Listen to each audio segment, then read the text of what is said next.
tune, big tune, big tune, big tune. Bigger, bigger, bigger, bigger. Bigger, bigger, bigger, bigger. It's the up top animal, animal, animal. Like a big dog, like a big dog. When you bark, is your bark like a big dog. Big up and mark raw spots like a big dog. Hump like a big dog. Bite a nigga wig off like balls. What's going on, everybody? Welcome back to the House of Jorel. I know it's been a minute. My brother Basham's house.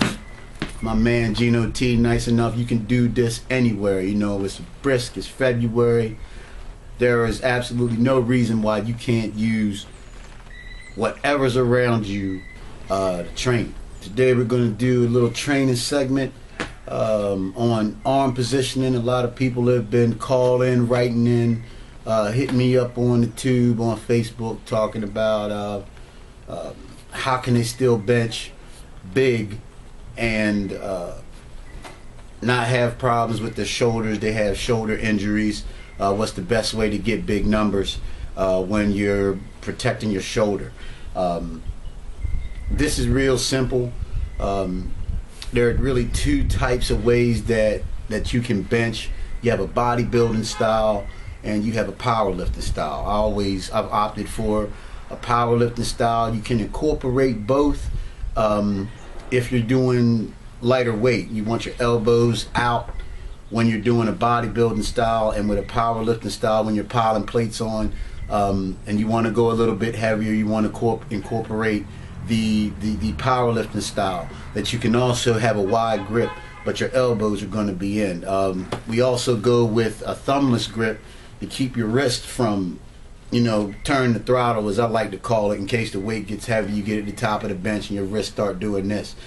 So by going with a thumbless grip, your wrists are already where they need to be at, and there's no chance of those reps of your wrists actually bending and causing the weight to fluctuate, which could cause more injury to the shoulder.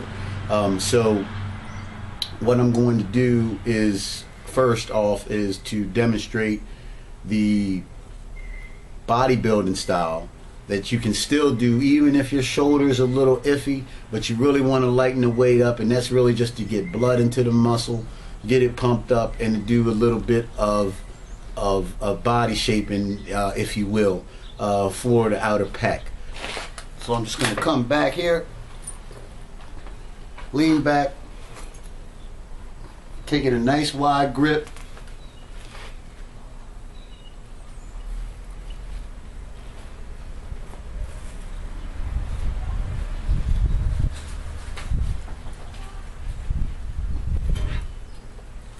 Good lift off.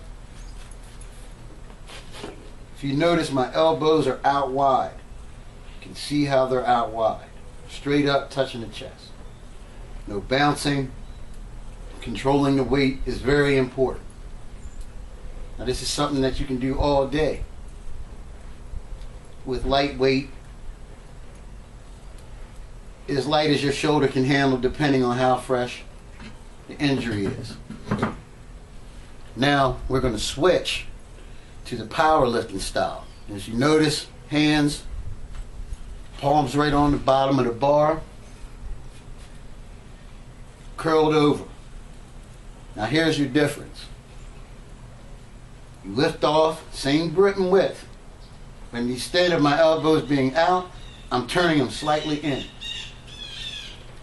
See my range of motion with my elbows in? This is elbows out, elbows in.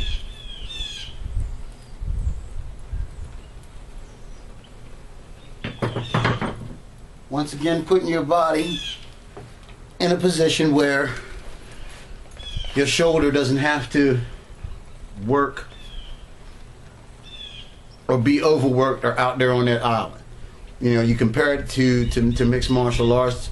When your arm is away from your body, the joint itself can be manipulated. When it's in close, it's hard to manipulate your body. You have more stability there.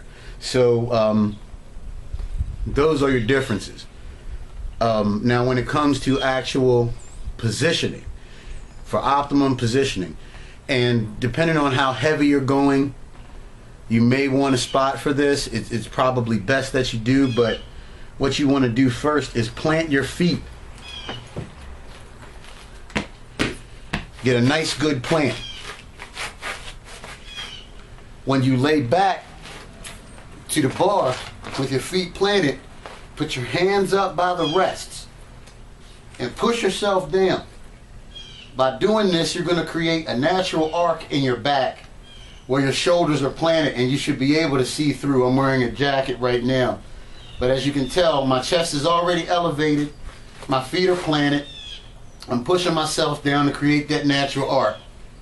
And when you take your lift off with the spot, especially if you're going heavy and this is a new movement, you'll come off, the bar will be handed out to you. As soon as you get it, roll your shoulders back. Did you catch that roll?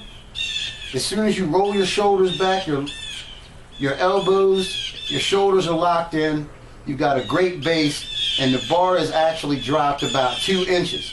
So you can still go and press, being totally locked in and supported while you press, transferring all of that straight to the chest.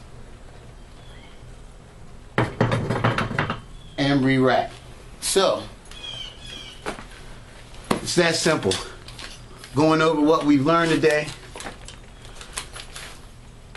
Those simple movements, keeping your elbows in when you're going heavier, pressing for power, versus keeping them out when you're trying to dial in detail. This is going to build strength in that front delt. It's going to build strength across the chest, and eventually you'll be able to go heavier with your elbows out to bring more blood to the outer pec. By locking yourself in, planting your feet first, pushing your body back down to create a natural arc so you don't go, hip thrust towards the ceiling. When the weight gets heavy and you see people just squirreling all around, there's back problems, there's neck problems, there's shoulders problems. That's an accident waiting to happen.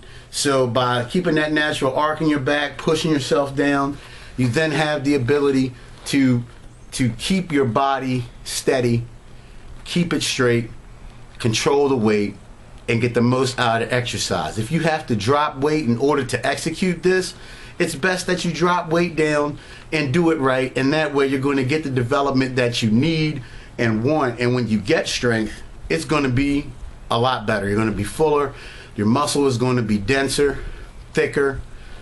You're going to be all around more powerful by just incorporating these few simple techniques. Thumbless grip, getting yourself straight when it comes to your positioning on the bench, and rotating your elbows in for powerlifting, out for bodybuilding, going with the lighter weight so you can sculpt when you have your elbows out. It'll save your joints, and it'll allow you to constantly make gains on the daily. Holla at your boy. This is the Type 2 Prototype, the son of Jor-El. www.youtube.com/The House of Jor-El coming at you. No question, I'm a big dog, like a big dog, like a big dog, like a big dog, like a big dog, like a big dog, like a